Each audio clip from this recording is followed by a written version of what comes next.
ನನ್ನ ಹೆಸರು ಜನಾರ್ದನ್ ಅಂತ. ನನ್ನ ಫ್ರೆಂಡ್ಸ್ ನನ್ನನ್ನು ಸಕಲ ಕಲವಲ್ಲಭ ಅಂತ ರೇಗಿಸ್ತಾ ಇರ್ತಾರೆ. ಫಸ್ಟ್ ಜಾಬು ಮನೇಲಿ ತುಂಬ ಸಾಲ, ಇಂಜಿನಿಯರಿಂಗ್ ಆದಮೇಲೆ ಕೆಲಸ ಸಿಗಲಿಲ್ಲ ಅಂತ ಪ್ಲಂಬಿಂಗ್ ಸೇರಿಕೊಂಡೆ. ಪ್ಲಂಬಿಂಗಿಂದ ಬರೋ ದುಡ್ಡಲ್ಲಿ ಮದುವೆ ಆಗೋಕ್ಕಾಗತ್ತಾ? ಸೊ ಅದ್ರ ಜೊತೆ ವೆಲ್ಡಿಂಗ್ ಮಾಡೋಕ್ಕೆ ಶುರು ಮಾಡಿದೆ. ಮಗು ಆಯಿತು, ಕಾಸು ಸಾಕಾಗಲಿಲ್ಲ,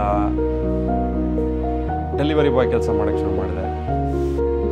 ಮಕ್ಕಳನ್ನ ಸ್ಕೂಲ್ ಸೇರ್ಸೋಕ್ಕೆ ಹೋದರೆ ಸ್ಕೂಲ್ ಫೀಸ್ ನೋಡಿ ನಾನೇ ಹೇಳ್ಕೊಡ್ಬೋದಲ್ವಾ ಅಂತ B.Ed ಮಾಡಿ ಟೀಚರ್ ಆದೆ. ಅದೇ ರೀತಿ ತಾಯಿ ಹಾಸ್ಪಿಟಲ್ ಬಿಲ್ ನೋಡಿ ಡಾಕ್ಟರ್ ಆದೆ. ರೋಡ್ ಕಂಡೀಷನ್ಸ್ ನೋಡಿ BBMP contractor, law and order situations ನೋಡಿ ಪೊಲೀಸ್, ಹೆಚ್ಚಾಗ್ತಿರೋ ಕ್ಯಾನ್ಸರ್ ಕೇಸ್ಗಳನ್ನು ನೋಡಿ ನಾನೇ ಸೈಂಟಿಸ್ಟ್ ಆದೆ. ಸಕಲ ಕಲವಲ್ಲಭ ನಾನು ಆಗಿದ್ದಲ್ಲ, ಈ ಸಮಾಜ ನನ್ನ ಮಾಡಿದ್ದು.